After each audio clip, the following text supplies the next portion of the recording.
So, good morning, everybody, and thank you for joining the relaunch event of the Focus Group Fair at Digital SME. It's about the today discussing how we can make digital markets fair and contestable for SMEs. And I'm pleased to kick off this meeting and to relaunch the initiative of the Focus Group Fair because this initiative already started a couple of years ago to shape the course of the Digital Markets Act and achieve fair and contestable markets for all. Now, almost 2 years later, we want to relaunch this initiative with its original mission at the heart of our effort. We want to curb the abuse of dominance of gatekeepers and provide digital SMEs with a chance to compete in fair terms within the market. That's why we believe today's discussion is so relevant and why we are happy to see so many of you around the table. And also, we think today's discussion is clearly very timely because we are just 2 days away from the compliance period of the DMA. We hope that indeed this deadline will mark the kickoff of a new era for digital SMEs. And at the same time, however, we are also a bit prepared for the worst because we acknowledge at the same time that gatekeepers don't seem to be ready to let their grip on the market go. So that's why it's important today to discuss new opportunities that come from the compliance with the DMA. And for that, I believe we've gathered a great agenda today and great speakers and representatives from the European Commission, civil society, and businesses that compete directly with the gatekeepers. Furthermore, the Focus Group Fair is also keeping up with the developments in the digital markets, and that's why in the second part of the discussion today, we are going to look at the implication of the artificial intelligence revolution for indeed pursuing fair digital markets in Europe. This aspect needs to be discussed to ensure that this type of developments don't impact the Europe efforts to preserve competition in the market. So in the second panel, we will dive deeply into the latest technological trends, and we will discuss how we can avoid the consolidation of a few market giants into AI development and the AI market overall. So we are all looking forward to this discussion. And before kicking it off, I would like to give the opportunity to give some welcoming remarks to the chair of the Focus Group Fair, Mr. Vittorio Bertola, Head of Policy at Open Exchange. So I leave the floor to you, Vittorio, and thank you for being with us today. Well, thank you. Thank you for inviting me. Thank you all for coming today, the panelists and the attendees. As you said, I work for Open Exchange, which is a mid-sized German open source software maker specialized in the field of email and DNS. And so I've been following these topics for quite a long time. And I am very happy to take on the chairmanship of this group because this is really a key topic for the whole European internet industry. And I mean, I've been using and also designing, working on the internet for the last 30 years now. And the internet was designed since the beginning to give global opportunities to all, not just for business, but also for business. And this was because of its original design principles like modularization, standardization, and essentially interoperability. And we lost all of these. So progressively, we lost the technical interoperability in many services, and so we lost opportunities for competition, and there's less and less space for European SMEs and companies to compete in this space. And so, I mean, I'm happy to see that Europe has been doing things. So, I mean, when the DMA was proposed as a new competition tool, many said that you cannot do this, and we did it. We, especially the European institutions, and this goes to the merit of the Commission, of the Parliament, and the Council. But still, we need to do a lot of work. So, I mean, we are still in the early phase, and yet we already see gatekeepers trying to escape their obligations. We see some designations missing. I mean, we were a bit puzzled by the missing designation of iMessage and Gmail and several cloud services. And maybe it's an issue with constraining the scope and the initial application so that it can be handled, but still this poses a question of resourcing for the enforcement of the DMA. And we need to discuss the extensions. I mean, the Parliament will have to discuss the extension to social media pretty soon. And so this is why I think it's really timely to restart this focus group, and I invite people to contribute to this discussion. And it's also timely to address the second topic of the day, the competition in the AI market. This is new, but indeed not so new, because what we are seeing is already the same dynamics that we have been seeing in all the other key internet platform services in the past 10, 15 years. And in the end, I think that some form of AI, maybe not LLMs, maybe we don't know, but some form of AI will easily become like electricity, like a basic utility that every home and every office and every company needs to have. And so we have a huge risk of strategic dependency from non-European suppliers for this utility as well, which we don't have in the end for energy at the moment, at least, and at least it's way less. And so this is why we really need to take care of this market. We need openness, and there's not even a proper definition of openness yet. We see signs of further concentration, but I mean, if AI will be like electricity, it's just normal that it becomes a heavily regulated market. And so I think that this is also the discussion we need to have, since the AI Act focused more on the societal risks, and that's good, but we need something that focuses on the competition in the AI Act.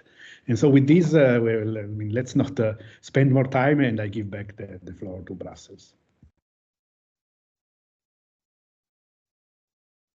Thank you very much, Vittorio. And now, without indeed further ado, I would like to give the floor to my colleague Yorgos Sperdi, Policy Advisor here at Digital SME, to moderate the discussion and guide us through the topics today. Thank you, Antonio. Good morning, everybody. We will start our discussion with the first panel, which we have titled Towards the Successful Enforcement of the Digital Markets Act. We are 2 days away from the Digital Markets Act compliance period, and it is, of course, very important that we have gathered today here to discuss what's at stake and what's coming, and be prepared for a topic that is so important to digital SMEs. For this purpose, I would like to introduce the speakers of the first panel that will address our questions on the Digital Markets Act, starting with Mr. Dennis Paras, Deputy Head of Unit at DG Connect, one of the main architects of the Digital Markets Act. Welcome, Mr. Paras. We have also with us today Ms. Jurgita Mistsivute, Head of Public Affairs at Proton. Thank you for being with us today, Jurgita. Also, Jos Portvild, co-founder of Nextcloud and a prominent member of the Digital SME Alliance community. Welcome, Jos. And finally, Dr. Johnny Ryan, Director of Enforce at the Irish Council of Civil Liberty, to give us a very interesting perspective from the civil society angle as well. So without further ado, I would like to start the discussion by turning to Mr. Sparas, as I said, one of the main architects of the Digital Markets Act, who will give us the perspective of the European Commission. Mr. Sparas, first of all, I would like to ask you to explain to our audience what was the goal of the European Commission with the Digital Markets Act. What did you try to achieve? And after giving us this brief introduction, as we are 2 days away from the compliance period, what is your expectation for this next phase of the Digital Markets Act? And would you say you're optimistic or pessimistic for what's coming? Thank you. Thank you very much for the invitation, and good morning to everyone. It's always nice to see, a very high number of participants, which means there is a very high interest in the topic. Not surprising. I mean, as many of you already said, we are indeed 2 days out of the so-called the D-Day, the day of compliance of the designated gatekeepers with the DMA. Just very quickly on the DMA, because I would feel, that most of the, people around this table have heard a lot about this already. And I think, Vittorio in a way already referred to it, and also, at the beginning in the introductory remarks, but just, very briefly, that in December 2020, the Commission proposed what we call, 2 sister acts in a way, which are trying to address the, societal and economic, challenges that we are facing in the digital ecosystem and in the digital environment. These were the Digital Services Act and Digital Markets Act. The Digital Markets Act is more, related to the, economic challenges that we see, in particular in areas where you have, large digital platforms which act in a way as gatekeepers. And when concerns are being raised that, because of the conduct that they may be engaging in, there is that these markets are not fair or they are not contestable. And for this reason, and based on the practice that we have seen, taking inspiration from many areas, including, for example, competition law, but also a number of reports and studies that have been prepared, we have proposed the DMA in December 2020. And as you know, the whole legislative process went rather quickly. The DMA was adopted in 15 months, which is quite remarkable if you think about, the legislative process and the complexity of the issues that we, are talking here. Having said that, I think there was a very wide agreement, of the co-legislator with the Commission's assessment of the, the problems and issues that have been identified. So if we go fast forward, that the DMA entered into application or in May of 2023, that in July we received first wave of notifications by companies which met the quantitative thresholds in the DMA. In September last year, we have designated first six gatekeepers, and the DMA envisages that in 6 months from their designation, they have to comply with the set of obligations which we have in the DMA. And these 6 months are to expire in 2 days. So as you said, where are we now? I mean, it's very fair to say that in the last few months, but even before we designated the gatekeepers, we have been in very intense discussions, both with the gatekeepers, but also wider community of stakeholders, in order to ensure that when we come to, the deadline of the, of compliance, that we would be able to talk about the effective compliance. Now, you ask about, positive or negative or, optimistic versus pessimistic. I would say, and I could feel a little bit already in the discussion. I think, there is a ground to be optimistic. What we see are quite significant improvements compared to what we have initially seen as the proposed compliance solutions, and these improvements will result in tangible changes. Having said that, many of these changes also depend on the fact that choices and opportunities which will be provided are also taken up. But this is not to say that, things are done and, on 7th of March, things will change dramatically and it's over. Rather to the contrary, we will see certain improvements, we will see certain changes, but no doubt, this process will continue. And we will need to have further discussions and further reflections whether the compliance measures which are being put forward are actually effective in achieving the objectives. Now, we can have that discussion, I guess, in the panel. So I would not go into that too much.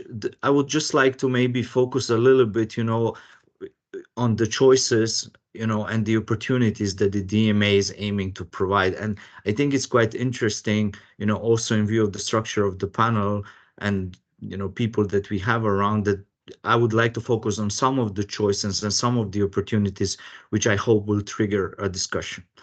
So one example where, we see a lot of opportunities and where we see that, end users have a choice, which if they are exercising, there could actually be a quite tangible change on the market.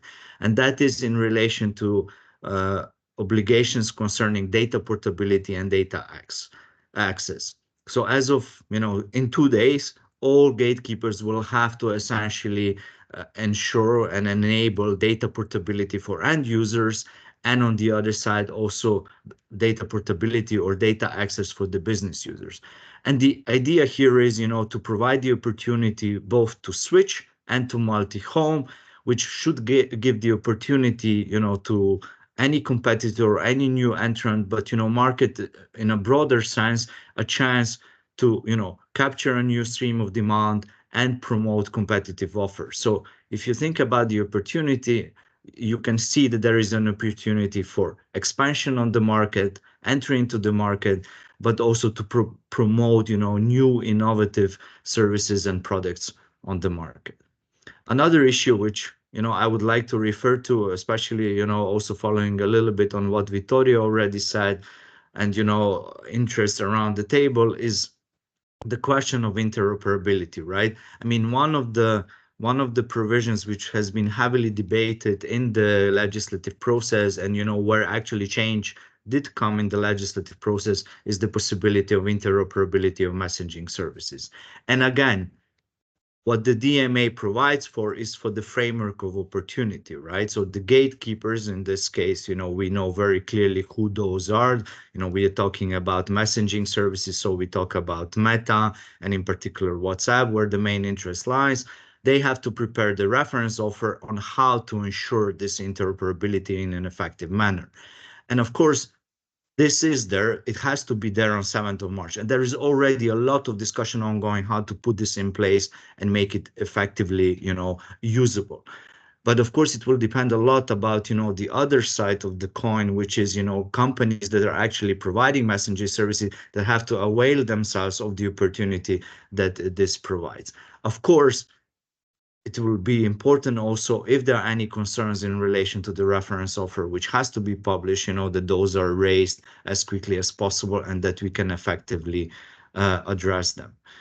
One thing which I would expect, many of people around the table, are looking at, and, especially because we had recently quite a very broad announcement, is the question of, or the possibility of sideloading. So the possibility that the DMA introduces an obligation on the gatekeepers that have to allow and also technically enable the installation and effective use of third-party app stores and third-party applications, so apps, on their operating system. And this is something, which has always been considered as an important element of opening up, some mobile ecosystems and allowing for, innovation opportunities. Now, of course, and I'm sure, there will be some discussion around this. We have all seen, and the compliance measures which have been announced and the concerns which have been raised. And as mentioned, 7th of March is the deadline by which the gatekeepers have to show how they will ensure compliance. And of course, we will all have to assess this both on our side and also with the help and input from the stakeholders. And it will be very important to identify any possible shortcomings. And of course, we as the Commission, and I'm sure, this will come also through the discussion a little bit, will not shy away if we feel that, what is being proposed is not really compliant, to take the necessary measures and use the toolbox which we have at our disposal. These are just a couple of issues because I don't want to take too much of the time, but just, to flag that what the DMA is really about, is to ensure fairness and contestability, provide for choice and opportunities, but it's also important that, those choices and opportunities are in a way taken up and exercised, right? Otherwise, we may not see changes in all and every area where we would want to see them, because very often it will depend, on take up of those. And maybe I stop there because I know we are quite many in the panel, and I would also like to, have a discussion about these issues. Thank you very much. Great. Thank you so much for this initial intervention. Indeed, we want to have a discussion, and then later on, if time allows as well, we'd love to open the floor for the participants and our SMEs, especially, to ask some questions maybe to the panelists. So not to waste any time and hopefully have some discussion later, I would like now to pass to Ms. Vitsute, representing Proton, representing an actor that is inside the digital market that has a lot at stake from the proper compliance of the Digital Markets Act. So of course, we would like to give you the floor and hear what would be your expectation from the Digital Markets Act, and especially if there are any specific pitfalls that you've identified that you think are worth mentioning that we should strive to avoid during the compliance period. Thank you very much. Hello, everybody. Thank you very much for this great opportunity to talk on this very important panel. Perhaps a very short intro about Proton, if there are some people who haven't heard about the company. So we are a secure and private communications and productivity tools provider. And we have services like email, VPN, calendar, Drive, and so forth. And basically what we're trying to do is we're trying to create an alternative to a number of gatekeeper services where people's data would be private and secure. Now about the DMA. This is something that is very important for Proton. We've been following this legislative act very closely since the very start. I think this is a very important piece of legislation, and we, as a company, as a challenger company, we see a lot of very important opportunities, not just for Proton, but also for other companies. There's just one but, and I think that but is about if this legislative act is implemented in the right way. We have seen recently a number of gatekeepers' proposals on compliance. Of course, we are aware of the fact that it's not even March 7 yet, so formally they don't have to comply with anything yet. Nonetheless, we have seen the recent proposals of Apple. We have seen some of the proposals from Google, Meta, Amazon, and the rest. Some things have been released in patches, and I believe on March 7 at the latest, we will be able to see the full proposals to be able to evaluate the full scope of their ideas and how effective they could be.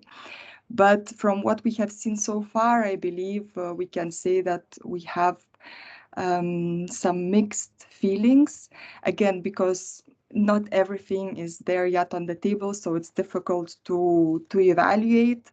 But there are some of the proposals that I believe are quite complete, and I would like to talk about some of Apple's ideas, which they put forward on the table some time ago. And we, as an app developer, have been following those proposals very closely, have been evaluating them really carefully. And honestly, we have been very surprised once we saw the ideas of Apple, especially when it comes to things like sideloading, when it comes to new fees and things like this. I think overall our evaluation, at least of the Apple's proposal, is that it's done in pretty bad faith, and we don't think that the proposals that Apple put forward would make any real difference, mainly because the current fees that they propose and the structures and the new core technology fee would basically put app developers in a worse place, even as they are compared to the old terms and conditions. So, for example, if one evaluates Apple's current proposal and the core technology fee and all the scare screens that they are imposing for consumers to take a look at, basically it's very clear for us as a business, as a privacy business, which offers a freemium business model. That means that, you know, we provide our services to the absolute majority of our consumers for free, and only a fraction of our users are paying for the services.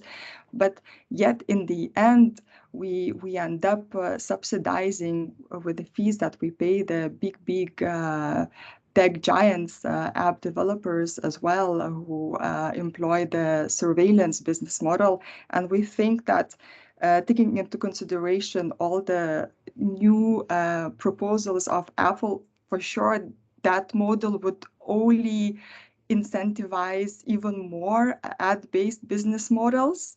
And I really doubt that if proposals are not changed, that any app developer would actually switch to the new terms and conditions.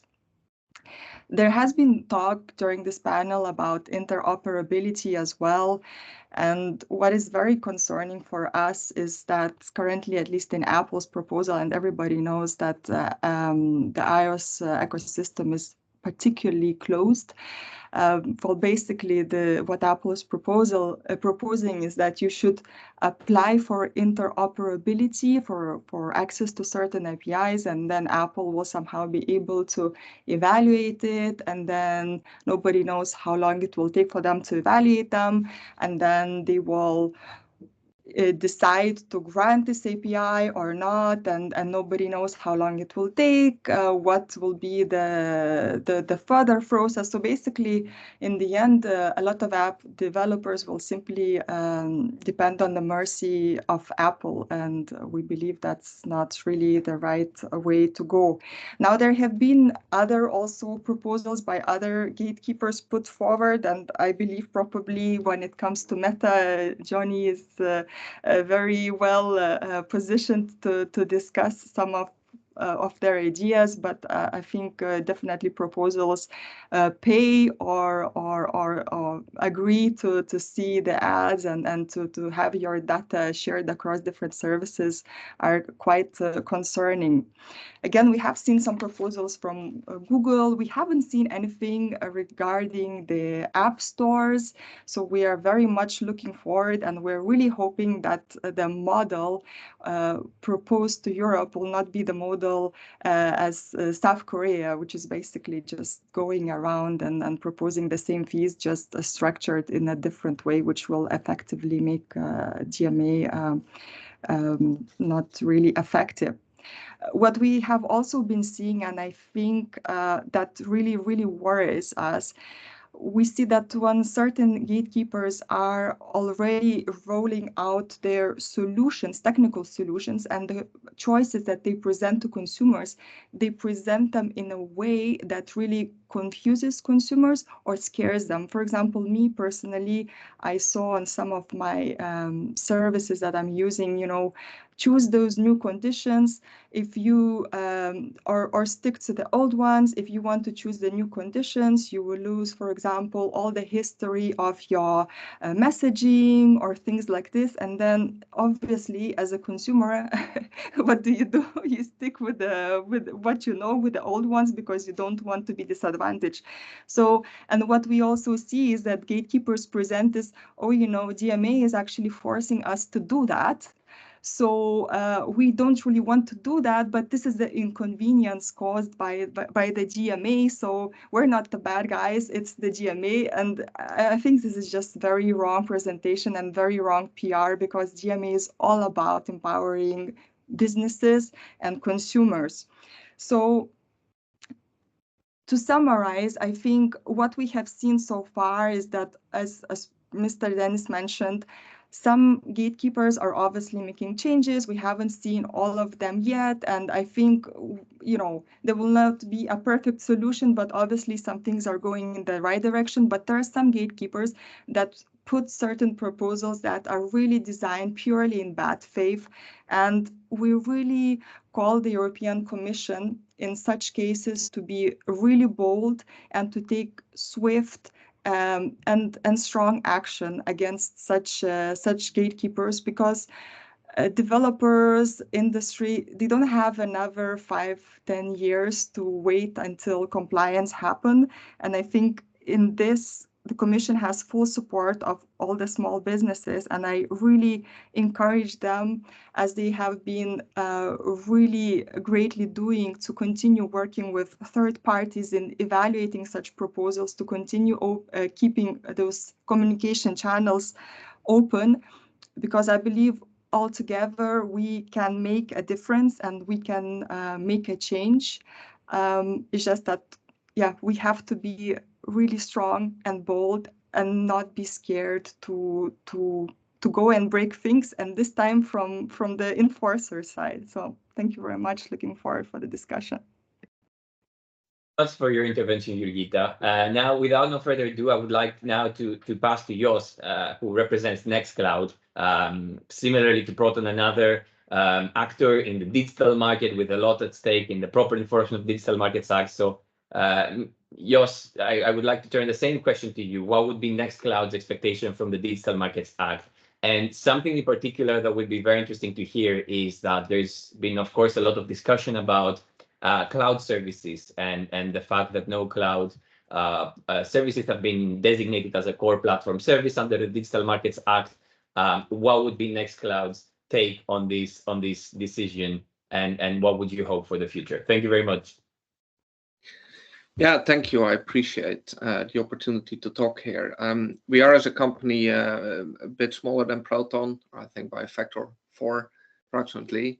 So for us, putting effort in following this legislation and keeping an eye on it. I mean, most companies our size cannot really afford doing that, but we feel it's really important, for the market. And so, hoping that our input, just like that of Proton, can help make an impact. And I agree with Jurgita here that, like, what we see now kind of worries us too. The way Apple proposed to implement things, the amount of bureaucracy, the ability to basically arbitrarily keep some players out, that's not nice. I want to do a little step back. I mean, as Mr. Sparra said, we want to focus on innovation, right? Like the big players, given how much money they get, they don't innovate much at all. I mean, society is getting a bad deal there, I think. So, yeah, we are just worried that the changes will go slow, as Jurgita again also said, like, if it takes 5 or 10 years before there is some serious degree of compliance, a lot of small companies just won't even exist anymore. And the market will be so locked down, users will not be interested in moving or switching or using something else. Like, as you might be aware, at Nextcloud, we filed a complaint with the European Directorate General for Competition 3 years ago. Also with the German antitrust authorities. We did it together with about 30 other small companies. And our main issue with this complaint was that Microsoft is using its dominance in the operating system market, where it has a huge market share, to prioritize its own products like OneDrive. I mean, they ship OneDrive, they force users to create a Windows account, which automatically is a OneDrive account. They push users all over the place, basically, to their product. And we, as a company, we are building an open source, privacy respecting European alternative to 365. And this puts us, of course, certainly with home users at a disadvantage. Now, as a business, we focus mostly on bigger companies, like European businesses, cities, federal, local governments. But the anti-competitive behavior still slows down, the mind share we have. And it's not, of course, just in Windows, it's extended to the cloud. I mean, you can save your files from Office and on an iPad only to OneDrive, and you can save it to Dropbox, but not to Nextcloud, because Microsoft basically has designed the system so that it doesn't work with decentralized solutions. So they do these things in many places where they make decisions that they will then claim are technical decisions, but in the end, of course, they are designed to block smaller competitors and keep them out. They would like to compete, I guess, with a couple of big players, but not with, more innovative, smaller players. And so there's been very little progress on the complaint. Actually, I would say nearly nothing for 3 years. We were told at some point the Digital Market Act would be a solution. Now Microsoft's operating system is designated as a gatekeeper, so we're really looking forward to see, what they will do, what they will propose in a few days. But the cloud offerings, they were not designated as gatekeeper, not for Microsoft, not for Apple, not from Google, etc. So, and this dominance, it goes beyond, directly like an app store, right? An app store, there the gatekeeping is very easy to understand, or with Amazon. But email is also dominated by a few players, and they use their market power to block other players. If you try to send an email from, well, let's say Proton, to Gmail, then technically Google is not an app store, but they are gatekeeping here because they make it much harder to email from a smaller internet service provider to their service than it is from Microsoft to their service, because, you know, they sit in lots of committees together, I suppose, and they just make sure that that works. But if you're a smaller company, a smaller player, you can't get your emails delivered. Yeah, I see Vittorio here, not in agreement. I mean, this is a problem if you're offering email. Now, we don't, but we have similar problems with our file sharing, with our video calls, etc. So one thing I really hope is that, you know, the way the Digital Market Act will have effect will go beyond just the direct, like, oh, you run an app store and, you know, you need to let other apps in. But this interoperability, which is of course behind the email thing, is really quite critical, and it goes beyond just being able to chat with each other, but also all the bureaucratic barriers that these companies tend to put up. They love creating rules because they know that for a small company, you know, having to do all the paperwork and the processes and everything just costs a ton of time. While of course what they could do, if they actually wanted to be interoperable, is just put the documentation online, let people create an API key, which is how tons of other services work that want interoperability. You don't need to do a ton of paperwork, and it'll just work. So, as I say, we've now been waiting for the EU to do something about Microsoft's behavior here. I hope something will happen, but I also hope the Commission understands that, like, time is not irrelevant. You know, a lot of small companies can grow, become relevant, and go bankrupt again in those 3 years, you know, and all the innovation and technology that's developed is just lost that way. So I'm sorry to say we are a little skeptical. I mean, it's been really hard if you see how it has been with the GDPR. You know, the struggles between Max Schrems and Facebook are, I think, pretty well known. And basically, you know, there is some change there. Absolutely, it's great. But at the same time, if you look at how many schools are still deploying Microsoft 365 or Google, you know, which is pretty much GDPR incompliant. And yet, how many years are we in after the GDPR as schools are still giving the data of students to Google? So, as I say, I look forward to see what Microsoft will propose in a few days. All the focus is, of course, now on Apple and iOS, and we see how they are pushing back. I'm sure Microsoft will do similar things, but they tend to be a little bit smarter when it comes to the PR impact of what they do. So I'm sure that their pushback will be more subtle and, you know, not get the news. But the same thing, I think, will happen with them. And yeah, as Jurgita said, you know, small businesses don't have 5 or 10 years until big tech comes into compliance. So I really hope that, yeah, the EC will have a close look on these proposals and not fall for the, you know, bureaucratic hurdles that are being put up, and will be swift in its pushback on big tech here. Thank you. Thank you very much for this thorough perspective, Jos. Now, we are at the point where we've heard, of course, the perspectives from the regulator, from the business side, but I think it's very important, of course, that we get a perspective from civil society, because the DMA does not only stand to benefit businesses, but citizens and consumers. And for that, we're very happy to have Mr. Ryan with us. And Dr. Ryan, if you can hear us, something that would be very interesting to hear from your side is, how do you think the DMA will impact citizens and consumers? But also, maybe if we could take a step back and think about this larger debate that has kick-started about the status of the digital markets in Europe. How can we truly achieve fair and contestable markets for both businesses and citizens? Thank you. Okay. Thank you very much, and good morning. Thank you for having me. Let me start by saying, I think we should start by giving credit where credit is due.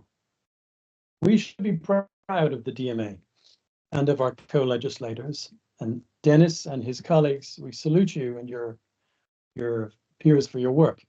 What Europe has done is unique.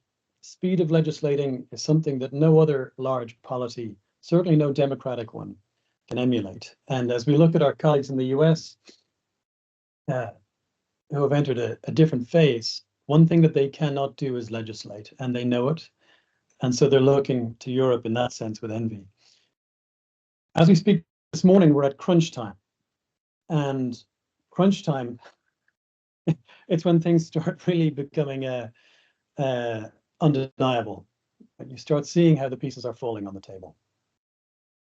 And you've invited me to speak as civil society, but some of the scars I have are from being in an SME, not one,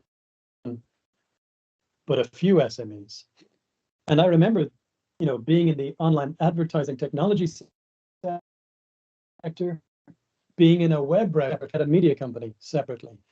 In each of those cases, we were operating in a broken market. And so for all of those types of actors, it's crunch time.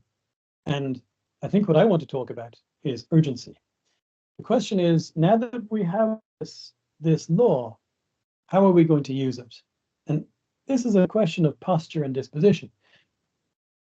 So as we come to crunch time, and as maybe people are refreshing their memories of what's in the DMA, I want to draw your attention to Article 24. Article 24 is interesting.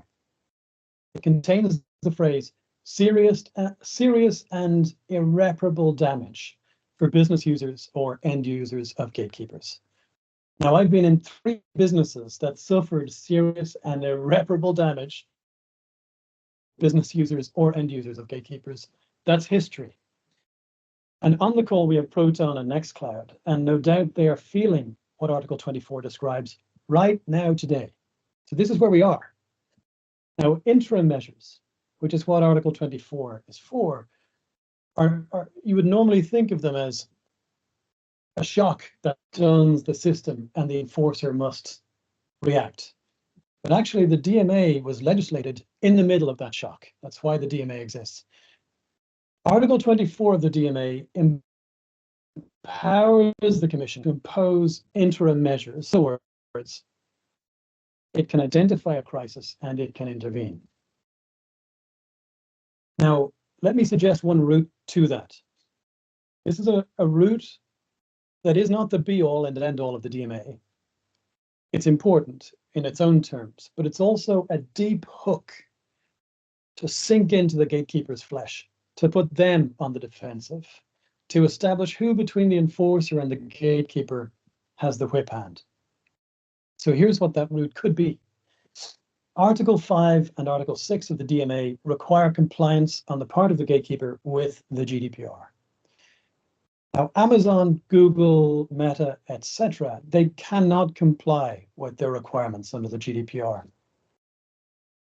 As was reported previously, I provided some evidence about that regarding Meta to the DMA team. But in my unit, in Force, in the Irish Council for Civil Liberties, we've had extensive exchanges with Google, Amazon, Microsoft, and it is clear that the same stuff applies there. So we're entering what's probably going to be a long game. But when you've got a long game, you need to start it as soon as possible. You need to show you mean business. So what I would like to see is, on the one hand, interim measures, and there is a clear line to how you impose interim measures if you go through the GDPR, which of course the Commission can under the DMA. It's very obvious infringement. But second, as one thinks of the longer game, I would urge the Commission to be moving as fast as possible, which unfortunately may not be that fast, but as fast as possible, to market investigation of systematic non-compliance under Article 18 in paragraph 1. The Commission, I think, should signal with that kind of action, interim measures moving straight to systematic non-compliance as quickly as possible, should signal with action, not words, that it is fully prepared to take serious measures, including structural remedies. Because if I were still in an SME, it's essential that there was a urgency of decisiveness on the part of the Commission. Too often, one gets the sense in different files, in different portfolios across the Commission, of slow, cautious iteration. On this particular area, as some of the other crises that the Commission has had to deal with in this in this particular commission, I think it's time for decisive action. Now, let me just conclude with Apple. It's regrettable, but I think it's the case that Apple doesn't take the commission seriously. I think that's obvious. If Apple doesn't take the commission seriously, it's also probably the case, almost certainly, that the other players don't either. And we don't want that. We don't want to be at a point where even the SMEs are in the pages of the Financial Times saying, we also don't take the commission seriously. And yet that's where we are. So we're at crunch time, and the SMEs were right to say that. You know, that has to be understood. They were right to say, listen, there is a problem in the market. This is why we have the DMA. We need to see urgency. So now we're at crunch time. Let's pray that Apple's wrong. Let's pray that SMEs and civil society would be right if they put any faith at all in the Commission. But for that to happen, the Commission has to go bold rather than iterative. It's got to go big. And if this is going to be another area where the Commission starts using words like and doesn't take some of the opportunities it has to sink a big hook using interim measures into these companies and put them on the defensive. If this is going to be another series of long cases, some of which work, some of which don't, without big bangs to discipline the gatekeepers, you know, I don't know where we're going to go from here. So let me summarize by saying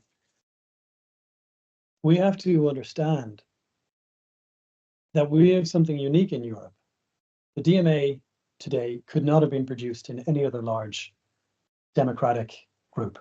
It's just impossible. Europe has definitely led the way. There are opportunities in the DMA to sink a hook into the gatekeepers. The gatekeepers have produced this gift to us called systematic non-compliance with the GDPR.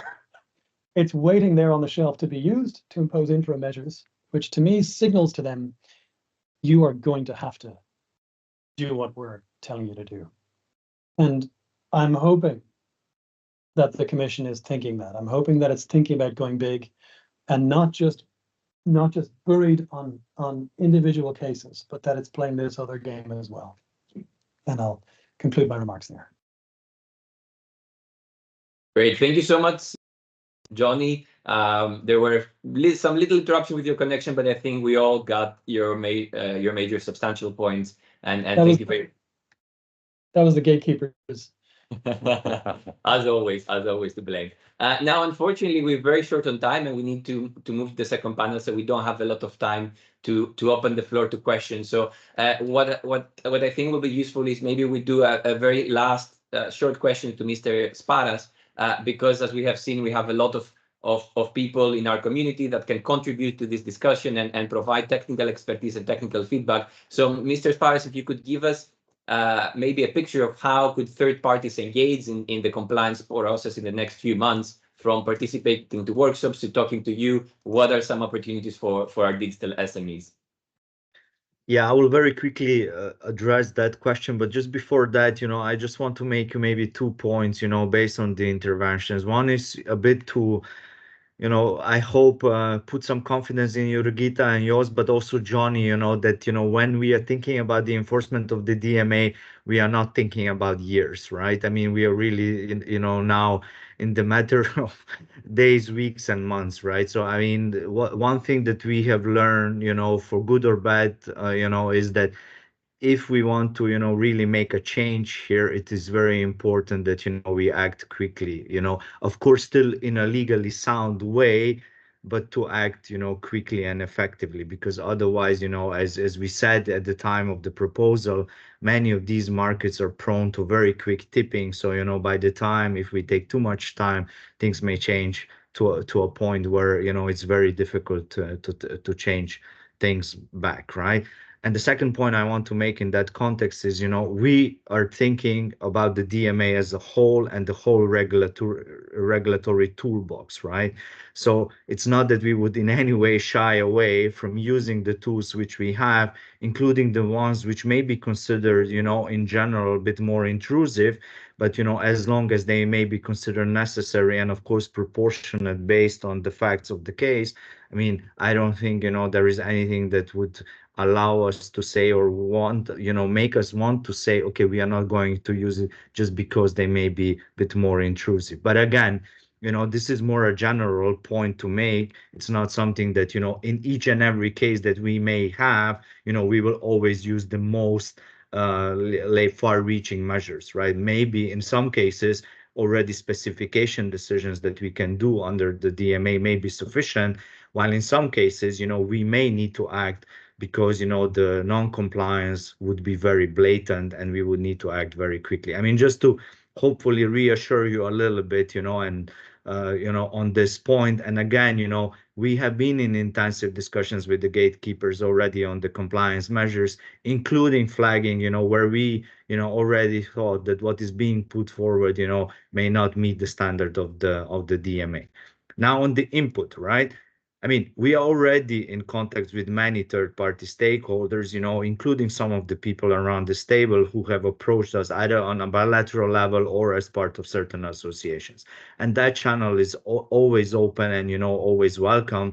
And, when people feel that they have something, that they would want to contribute to the discussion, they should just reach out either in writing, or, we can try to see if we can organize a meeting. I mean, that's quite challenging sometimes because, you can imagine we have many. You have probably also seen that we are organizing what we call, compliance workshops with all the 6 gatekeepers in the week of 18th of March. So quite quickly after the deadline for the compliance, just to get, the first feedback from the community of, different stakeholders on their take on the compliance measures that will by that time be public, right? Gatekeepers are required on Thursday also to publish non-confidential versions of the, their compliance reports where they outline how they comply with different obligations. So that's another opportunity where, these issues can be brought to our attention. I mean, just again to say and reassure everyone, if you have something to say and you feel that you want to raise something, please do reach out to us and, we will be very happy to listen and, try to accommodate, every. Fantastic. Thank you very much. I would like to thank all the speakers for their amazing contributions. We had a very productive discussion, I think, and we intend at Focus Group Fair to keep going and have these regular meetings. So thank you very much. And without no further delay, we'd like to pass to the second panel. And so we've, of course, covered a lot the topic of the Digital Markets Act, but something that is very important is also looking at the future, looking at new technological developments and making sure that laws, regulations keep up with the pace of technological advancement. So, of course, I think it's no exaggeration to say that the past year has truly been the year of artificial intelligence, where the general public and all of us started realizing the transformative power of this technology. And it's important to examine it not only from the point of ethics and regulation, that is something that the AI Act addresses, but also see the situation in the digital market, see how AI, what are the threats for the AI market, if we could have a truly thriving AI ecosystem in Europe, or if we're at risk to see phenomena of monopolies, of oligopolies replicating in the AI market as it has happened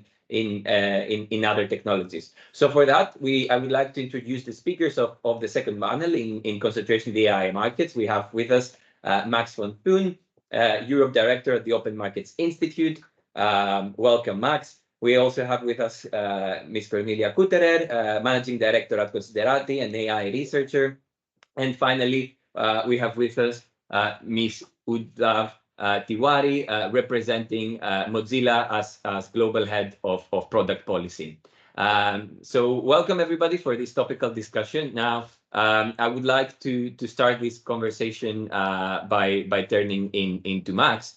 who represent the Open Markets Institute. Now, there are a lot to unpack in the last few months. From the European Commission specifically started a consultation recently investigating into this topic, which was prompted as well from the partnership between OpenAI and Microsoft. And now, a week ago, we also had another partnership that has caused a lot of controversy in the community, the Mistral-Microsoft partnership. So how does Open Markets Institute view this strategic partnership, and what is the picture that they give us about concentration in the AI market? Thank you very much.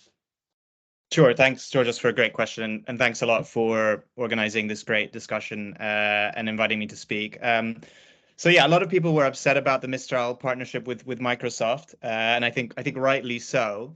But in my view, a lot of the focus around that was actually a bit on the wrong issue. You know, people were debating whether Mistral had misled the Commission and the French government by claiming to be a European champion and then signing a deal with a US big tech company. You know, some were suggesting Mistral had been basically lobbying on behalf of Microsoft. You know, I won't take a kind of position on that, but I think for me, the real issue that the news kind of illustrated is the extreme concentration of power that we see when it comes to computing power, especially cloud computing, data, and kind of more broadly digital ecosystems, which essentially gave Mistral very little choice but to kind of go into Microsoft's arms. Mistral knows that if you want to train a cutting-edge AI model, you need access to those computing resources, which at the moment are unfortunately controlled by a few kind of oligopolistic platforms. And if you want to commercialize your technology, ultimately you're better off partnering with one of these giants who has who control a huge number of digital platforms that your technology can be integrated. They have existing commercial relationships and so on. So, for me, Mistral were basically acting in their economic self-interest, just like OpenAI were, just like Anthropic are, partnering with Google and Amazon, DeepMind, which was acquired by Google a long time ago. So we're really looking at a kind of structural issue in the market, where if you are a European SME or any kind of SME today that wants to challenge the tech giants, when it comes to creating these large-scale AI models, while staying independent, you really have very few options available to you. And so you kind of have the situation where, either you partner with one of these big tech companies, but you kind of become part of their ecosystem, or you essentially accept that you're going to play a kind of subordinate role downstream, building applications, tweaking the models that are provided by the big players, but you're kind of dependent on them and you're not really playing in the same ballpark. And that might be good for those kind of dominant companies that control all the power. But I think as we've learned from the past 15, 20 years of digital markets, it won't be good for entrepreneurs and SMEs. It won't be good for consumers. It won't be good for publishers and creators. It won't be good for workers. It won't be good for our resilience, as someone mentioned earlier, if we're all dependent on a few AI and cloud platforms. And I think ultimately it won't be good for democracy because of the power that will give those platforms over kind of our policy processes and the decisions that we make. So that's, obviously not a very optimistic picture that I'm painting. What can we do about it? So, if we think about the AI Act, obviously it's an impressive achievement. The EU is the first jurisdiction to kind of actually agree on binding regulation on AI. But the AI Act is about regulating risk. It's not about market structure, ultimately. And on top of that, it's going to take a couple of years to have effect, by which time I think we can expect the market to be even more concentrated. And so I think what we need to be thinking about is how we use the existing tools that we have in the EU to promote competition and to tackle abuses of dominance by large corporations, which are some powerful tools. And I think we need to think about this not as an entirely new challenge, but as a challenge that is coming on the back of, again, several decades of rising concentration in digital markets and AI technologies which are being built on top of that existing monopolization. And so to get a bit more specific, if we look at the existing tools the Commission has, for example, under Article 102, it has the ability to investigate and punish abuses of dominance by dominant platforms. And if you think about what that could mean in practice, for example, you think about, for example, a cloud platform that might use its market power to kind of lock its customers into also using its AI models or applications, for example, or potentially a foundation model provider which also develops applications downstream, kind of bundling those together and making it very hard for anyone to compete. And so, under those Article 1 or 2 powers, the Commission could investigate that and potentially stop those practices. We saw yesterday with the announcement of the fine for Apple, how those powers can be used, and you can kind of imagine that being applied to AI. The problem there is, with these traditional antitrust powers, they take quite a long time to reach outcomes. The Apple decision yesterday took 5 years from Spotify's original complaint, and by which time Apple had been engaging in this case, anti-steering practices for about 10 years. That's a very long time where a lot of kind of harm is done to businesses and consumers, and it doesn't really allow you to act proactively to prevent concentration. And that's why, to go to the topic of the last panel, we have the DMA, because policymakers saw that these traditional competition tools weren't really fast enough to deal with a lot of the problems that we have in fast-moving digital markets. So we created the DMA to essentially tackle a lot of these practices without the needs for these lengthy investigations. And so if you look at a lot of the obligations in the DMA, including limits on gatekeepers self-preferencing their own products, or restricting interoperability, or using data from their business customers to compete against them, you can very much see how all of that would also be applied in the AI ecosystem, where I think we're likely to see a lot of similar practices. Here, the problem is that the DMA, as others has mentioned, isn't really currently kind of fit for purpose to play this role. One reason for that is it was drafted before kind of awareness of generative AI and the kind of market structure you see there. So, for example, as others have mentioned, cloud computing is not currently designated under the DMA, which I think is a big issue, particularly if you think of the way in which dominant cloud providers could use that market power to, as I kind of discussed earlier, strengthen their own position in AI. That cloud computing is in the text of the DMA. It's just it hasn't been designated so far, but we do have the ability to do so. And then potentially more worrying, the DMA doesn't cover foundation models at all as one of the core platform services that can be designated. So we have some major gaps there. And so I think, one thing as a practical suggestion that we could be doing already is moving to designate those cloud computing platforms, which I think would have to happen under a kind of market investigation in the DMA.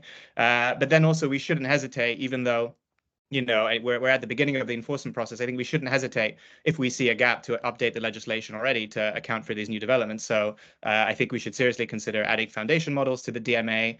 I think we should also look at whether the existing obligations, which if you look at the way they're drafted, refer, I think, more to previous technologies like app stores and search engines. If we see new anti-competitive practices in the AI foundation model space that aren't well covered, then I think we should also look to fill those gaps and expand the list of obligations. And then when it comes to the partnerships between big tech companies and startups, which is part of your initial question, Georgios, there the Commission does have powers under the merger regulation to investigate mergers between companies that potentially threaten competition, and the Commission is looking at whether it could use those, for example, in relation to the Microsoft OpenAI partnership.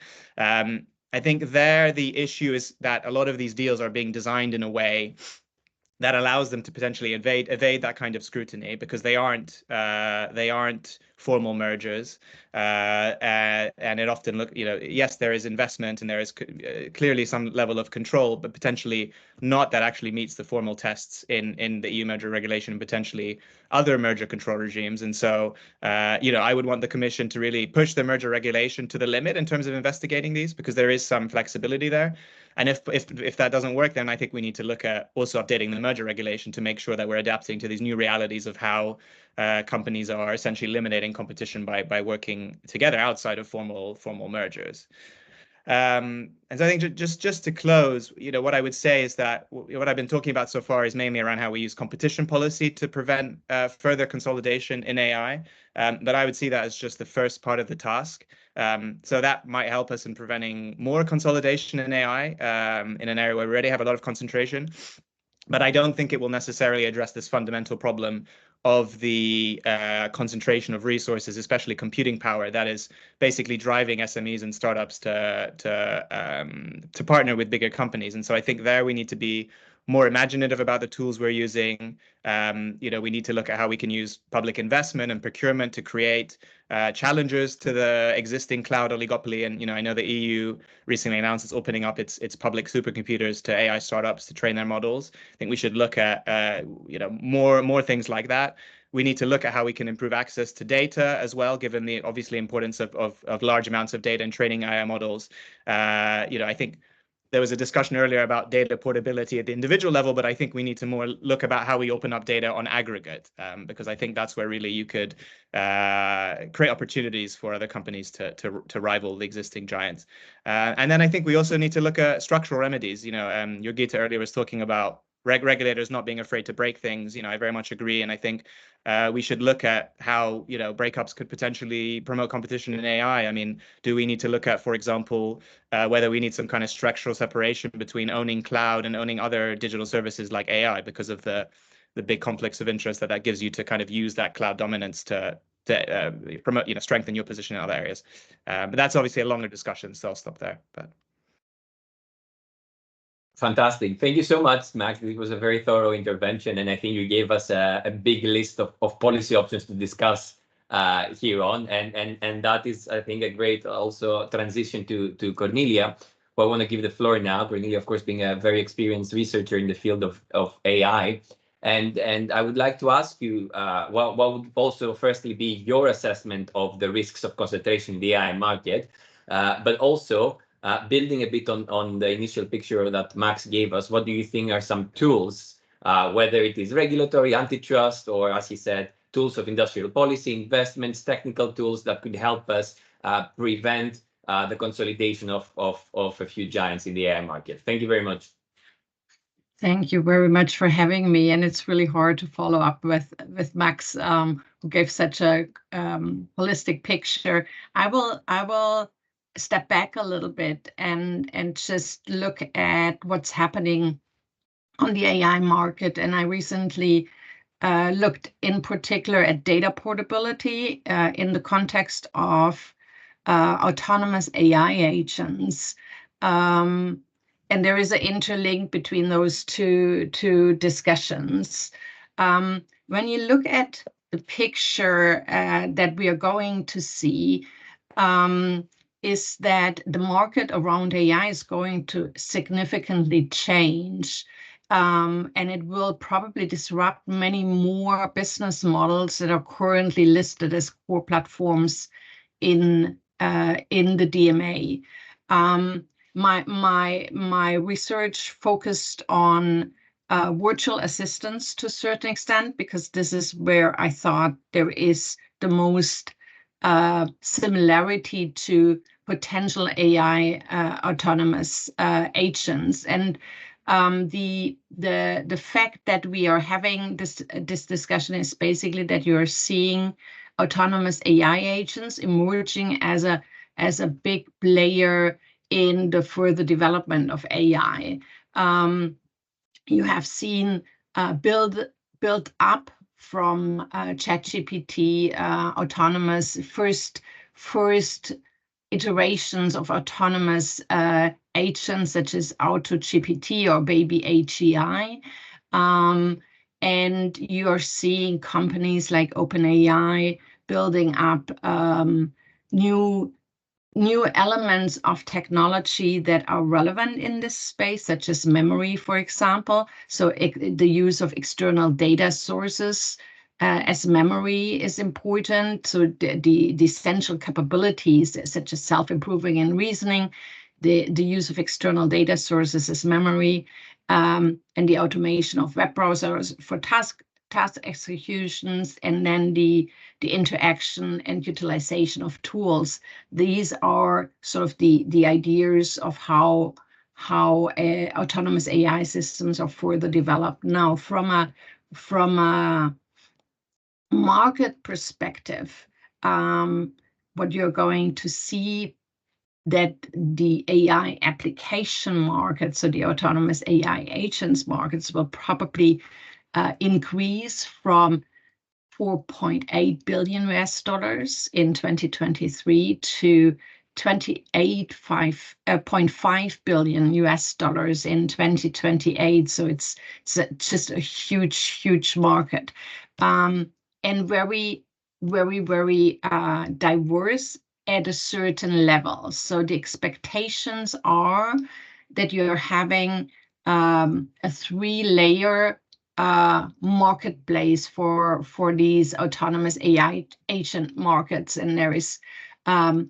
services. You can already see this. So build your own agents, the applications that were already mentioned, that either are general purpose or industry verticals. And I think that is where it becomes really interesting, is sort of the agent op platforms, which is the foundation models, the memory, the tools, and the communication protocols.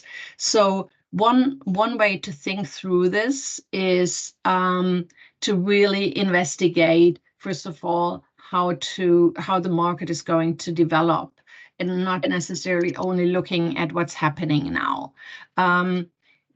The market investigation that we are now seeing from France, UK, the Netherlands, the EU, and US will hopefully give us a lot of additional insights into what to expect. But for the Commission, it would probably also really be helpful to sort of really look at the expectations in how these markets are going to develop. So the market concentration will probably happen at this agent op platform, and this is sort of where Max was already looking into.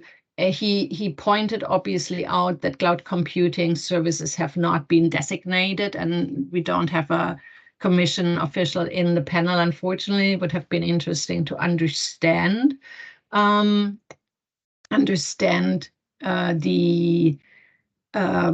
reasoning why there is no process currently in place, and there's also the virtual assistants that potentially could actually become sort of a solution if we're looking at a broad interpretation of what a virtual assistant is. But when you look at definitions of virtual assistants and definitions of autonomous AI agents, they are fairly similar. So that might actually be like a hidden solution to look at certain concentrations if they do exist.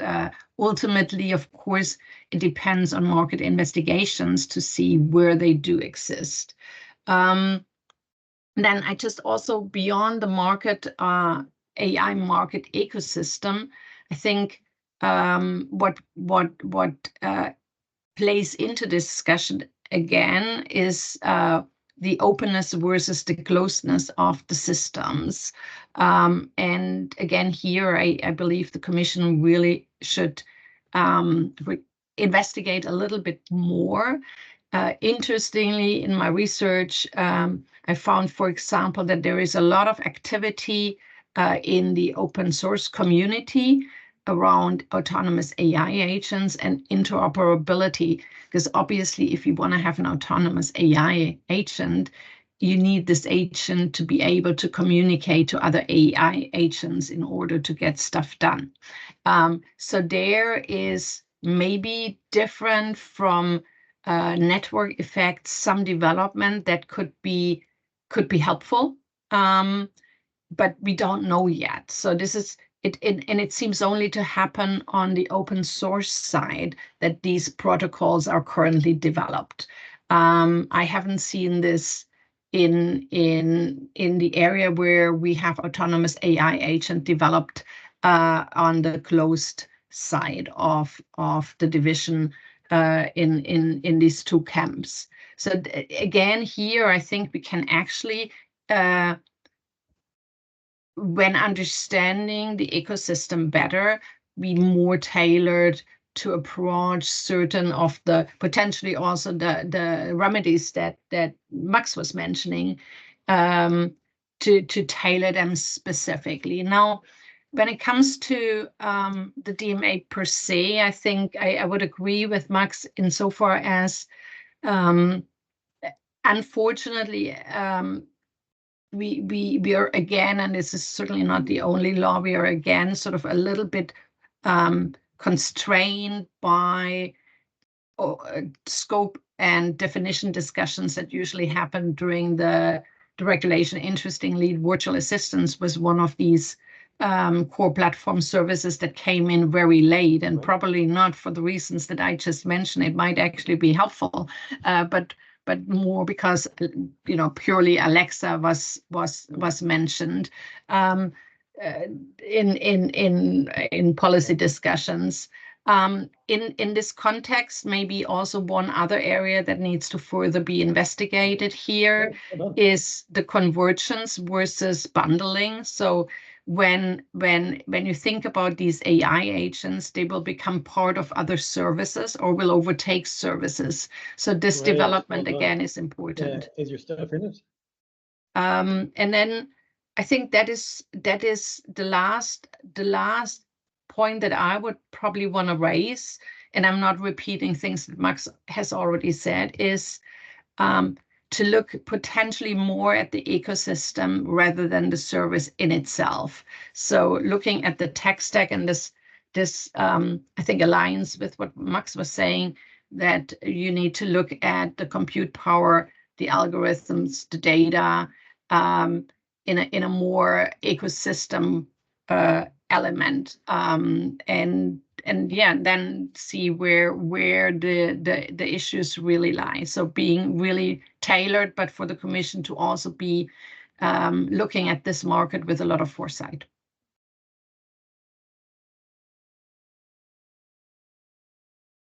Great. Thank you so much, Cornelia, for this fantastic intervention. Now, last but not least, and before we open up for discussion, we would like to give the floor to Mr. Tiwari. Mr. Tiwari, of course, representing Mozilla. And so, Mr. Tiwari, would like to turn the same question to you as well. What would be your assessment of the risks of concentration in the AI market, and if you have any solutions proposed? And of course, we would be very interesting to hear about Mozilla's position on open source as well, and how open source software and models can provide remedies for concentration. Thank you very much. Thank you so much for having me. And I think given the fantastic interventions that have taken place so far, I'm not going to go into repeating many of the risks that Cornelia and Max have already spoken about, apart from stating that I absolutely agree with them.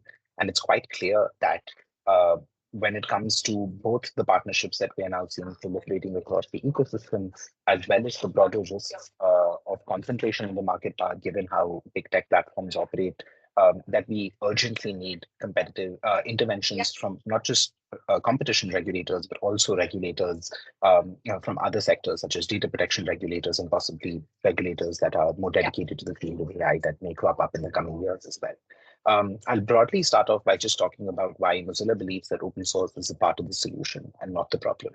While it's very clear that we need many other solutions and that open source is not a silver bullet, but the attacks that we've been seeing on open source in the last year are symbolic of the desire of the largest players to forestall one of the primary sources of competition that they will face in the AI ecosystem, which is open source.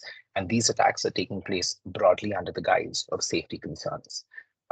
And while these partnerships that we've been witnessing might help create connective tissue in the field, when they're being done in areas that are as sensitive and as important as artificial intelligence, they deserve a lot more scrutiny than they've been getting so far.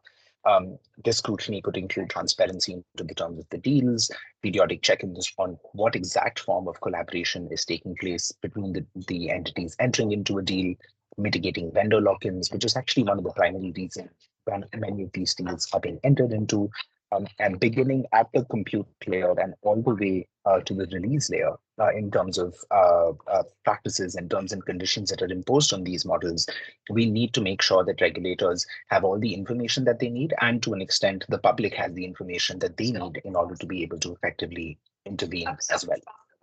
When it comes to Mozilla, we've been observing the following trends. The first is that it's pretty clear that we need a lot more clarity in the space for how openness applies to AI. Pure open source licenses approach can only go so far because they traditionally used to apply to the code of a software system. And meaningfully bringing the benefits of open source to AI requires them to expand to, at a minimum, touch data sets and weights. So for example, even if I were to release the code of an AI model under an open source license, unless you have millions of euros worth of compute availability and the data sets to train that code on, you won't necessarily be able to gain many of the benefits of open source. And I think we also need similar effects around responsible release to make sure that marginal harms are mitigated to the extent possible when they exist as compared to closed models. And we think that a lot of the attacks against open source are primarily being directed at this vector, which is painting the safety risks as either bioweapon risks or sometimes even the possibility of LLM models to create very, harmful forms of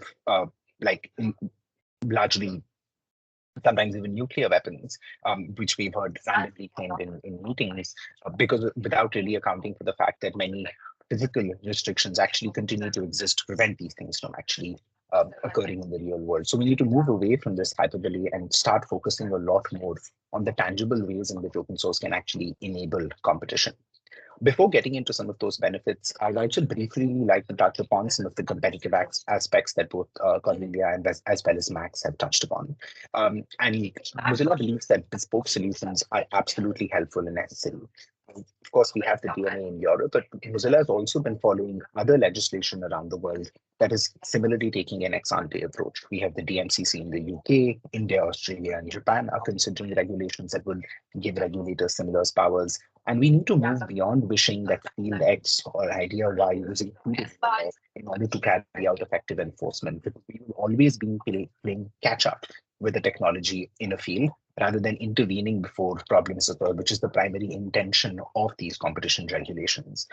And we've been working with some regulators around the world to see what are the ways in which these laws before their parts could be tweaked in order to ensure that this takes place. With that, it's pretty clear that open source has a very natural linkage to opening up markets and ensuring more effective competition. Knowledge sharing, interoperability, community-driven development that also increases the human resource or capital aspect of competition are all benefits that open source brings to the table and counteracts the tendency towards monopolization that a lot of the large technology platforms in their AI development processes are currently trending towards. And ultimately, open source will lead to a more inclusive and dynamic AI landscape than the one that we're currently seeing today. Governments can play a pretty important role in this, from policies that prioritize open standards and interoperability, that would facilitate collaboration and compatibility, along with helping reducing barriers to entry so that you don't have to be a large technology company with billions of euros or dollars in the bank in order to be able to compete in this marketplace, is something that Mozilla has seen firsthand from when we started as a project in order to compete against the dominance and hegemony of Microsoft and Internet Explorer. It's pretty clear that the AI ecosystem is trending in a similar direction, and we will need similarly radical solutions modified for the AI landscape if it were to be contested. Open source, like I said right at the beginning, is just a part of the solution. There are many other solutions, such as ones that Max mentioned, like investments from governments, open data, and regulatory interventions. But ultimately, given the profound impact that AI technologies are going to have on our society, it's clear that many of these stakeholders need to get together and come up with a consolidated and cohesive strategy so we don't repeat many of the mistakes that we made in the last 2 decades when it comes to the regulation of technology. With that, I'll close and happy to answer any questions.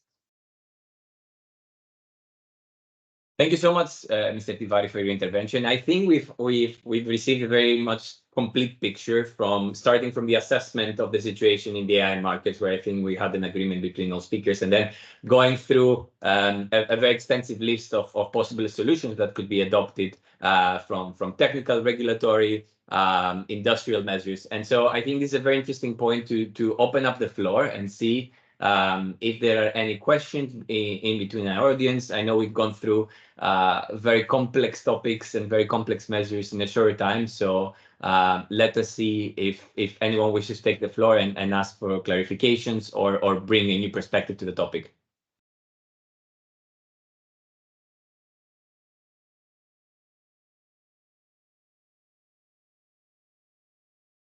I guess if we don't have questions from the audience, it's because the interventions were crystal clear. So thank you also from my side to all of you for the intervention. I would say maybe one question to also have a look at the future. We have handled the impact that the fast development of a technology like AI could have on the further concentration, possible further concentration of the market. Would you say that this trend could be foreseeable for other cutting-edge technologies in the digital realm? And if so, do you think the current legislation should be extended in terms of scope to capture these potential trends?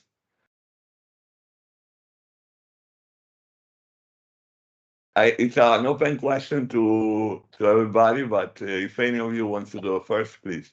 I can maybe start as a general observation. I think when you look at the recent legislations that the European legislators have adopted, in particular the AI Act, and even so, it was sort of like all last minute in trialogue, but on the foundation models, the idea to build in a threshold was obviously quite contentious for considering high capable models as high risk. But what is interesting is how it was approached ultimately, which opens, I think, a new way to think through adapting legislation that stays up to date. That we have in the AI Act in multiple areas. We have it with the model regulation in looking at what are the thresholds. So the threshold that was mentioned in the press is just an indication, an assumption, but the real thresholds to when models are actually highly capable and pose a systemic risk really will need to be defined, which is good because over the time, these thresholds might actually change because of the technology. We have a similar situation when it comes to high-risk AI applications or use scenarios. This can be adapted so that the AI Act remains up to speed. And I think that's a really smart way to think about how to regulate in an environment which is determined by such a pace of technological innovation. The DMA unfortunately doesn't do this yet, but you could indeed think about, potential updates. It's always hard to say, oh, you need to update a law that is actually not yet applicable. But if you were to think about it, you could say, okay, what are core service platforms as we have seen over the last 20 years, what type of services we use really changes with the innovation that comes along. So making this more flexible over time so that you can actually have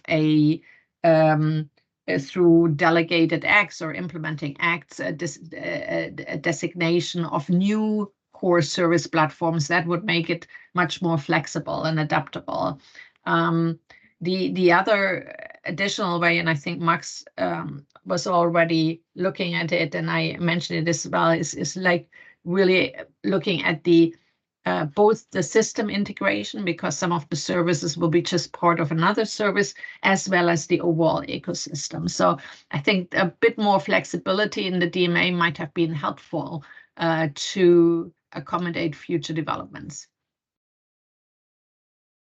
So yeah, just to add to that, I think it's a great question, Antonio. I mean, I think there are characteristics, particularly when it comes to large scale AI, that do just have a kind of natural tendency towards concentration, and that allow existing dominant platforms to really exploit their existing computing resources, data resources, privileged access to talent, all that kind of thing. So I think there are elements of the way, at least the way that AI is currently being driven towards these large language models, that does really kind of build on existing concentration. But I think the logic does apply to most emerging technologies in general, because I think what we really have learned about digital markets is they're ecosystems, right? And it's quite hard to delineate the boundaries between different services, because the large players tend to offer them as a kind of package in which the benefits as a user of enjoying one is often linked to using another one, and they very much design their services in that way. And so I think you can see that logic applying to lots of different areas. I mean, we'll see if Apple's successful, for example, with its virtual reality headset, but it obviously has a leg up compared to a company that doesn't have already the existing control over app stores and operating systems and so on that it does, because it can just, for example, offer its app store and its VR headset. And again, if you're a company that doesn't have that, it's a lot harder. And I think that's, for example, a reason why Oculus ended up being acquired by Meta, right? And I think you could apply similar logic to quantum computing. The big tech companies are investing heavily in that. They obviously have the huge kind of cash resources to make those investments that a lot of other companies don't. In semiconductors, it's a very concentrated market, controlled by NVIDIA more or less, and TSMC. And the only real challenges you are seeing in terms of new challenges are, again, the big tech companies who are able to actually invest in their own chips in-house. And so I think yes, I think we need to always think about how existing concentration then essentially undergirds concentration in emerging technologies. And I very much agree with what Cornelia was saying about legislation and about the DMA. I think the DMA unfortunately was written in a quite rigid way in trying to be so specific about the exact services that are covered and the exact obligations. I think it would have been better if it had been written in a way that was a bit more technology neutral, and that would have allowed it to adapt more quickly to new technologies. So, I mean, if you look at the equivalent in the UK, the DMCC bill, that legislation doesn't actually list the services. It just basically covers anything that's digital, and the CMA has a lot more room to design obligations based on some high-level principles, but it can design obligations targeted at specific technologies and business models. And I would have liked to have seen something similar in the DMA. We don't have that. We have to work with what it is. So I think the second best option is to just be agile and make sure that we are updating it as necessary as the technology changes. But I think as an overall principle, especially when it comes to tech, we should design legislation in a way that's flexible and more technology neutral, because otherwise we'll always be one step behind where the market is. Thank you so much to both of you for these very good points and insights. I would like to check whether Utbal as well would like to make some points on this. Thank you. While I think Cornelia and Max have covered a number of the important points, I do think that when it comes to the AI space, some of the more, I think, existing places where I think it's going to be quite challenging to explore how to do some of the competition interventions is actually compute and hardware. And that's also not just because of the fact that there are a very small number of players that are actually creating a lot of these chips and have the ability to manufacture them, like Max mentioned, with semiconductors, but also the fact that these are markets that tend towards having very small number of players in them. The amount of investment that is typically required in order to, say, set up fabrication plants or set up the infrastructure required in order to generate a lot of these chips is something that ends up becoming very, very hard to create a wide open ecosystem on either within areas even as large as the European Union, but also elsewhere in the world. And because of that, it's quite possible that rather than imposing typical competitive interventions, some competition interventions that would need to be imposed will have to be at the level of placing policy restrictions on what these players can do and not do, such as making their products available at certain prices, sharing transparency-related information with regulators. And ultimately, it's only those kind of interventions that I think will help ensure that, apart from the things in the software layer, which I think you discussed a fair bit, things tend to remain open and accessible to smaller and medium players in the hardware layer as well. Thank you. Thank you very much, Udbal. And then I would like, together with the others here, to thank you, you all speakers of the second panel as well.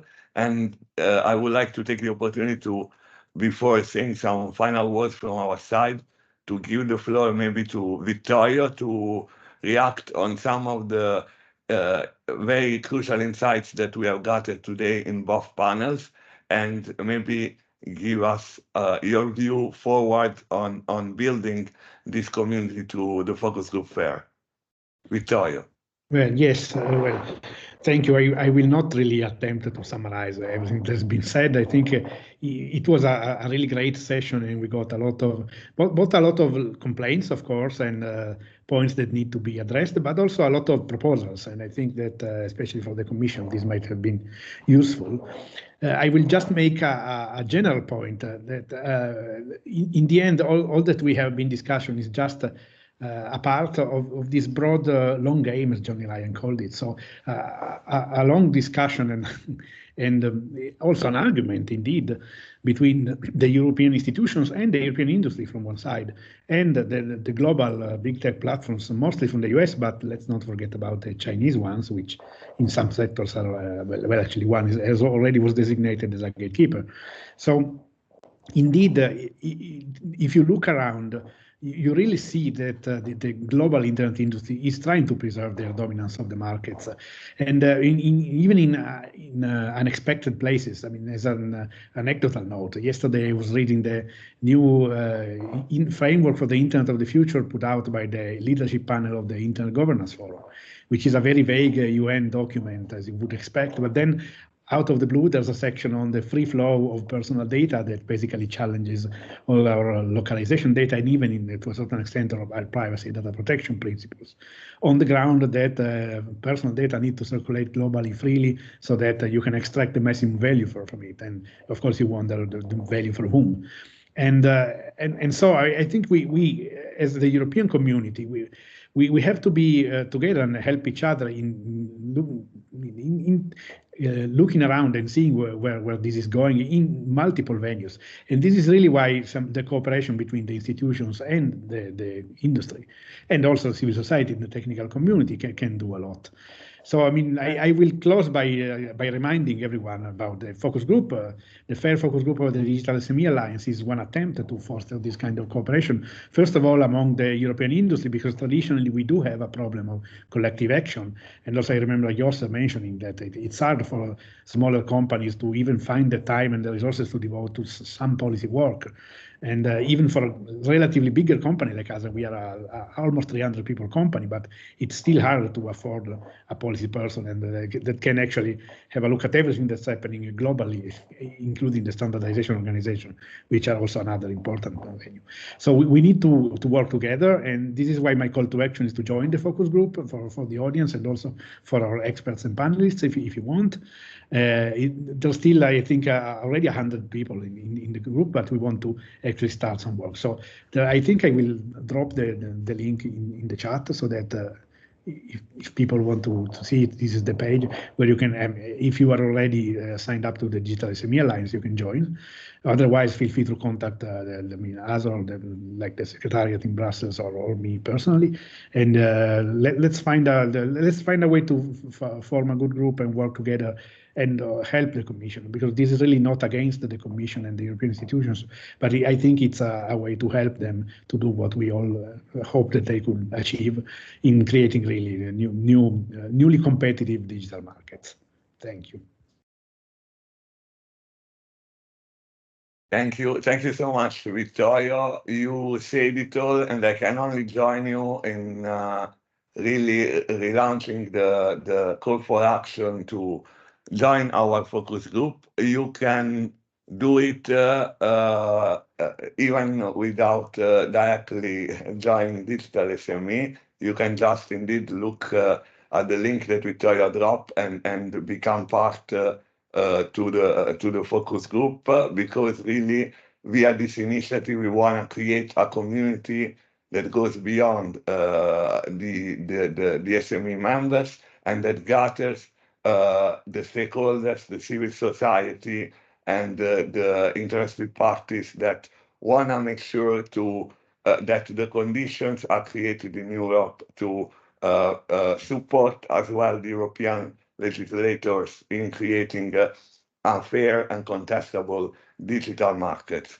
I have nothing left than to thank my colleagues who made this event happen. So Jorgos Verdi and Sofia Dottarelli, who are today with me.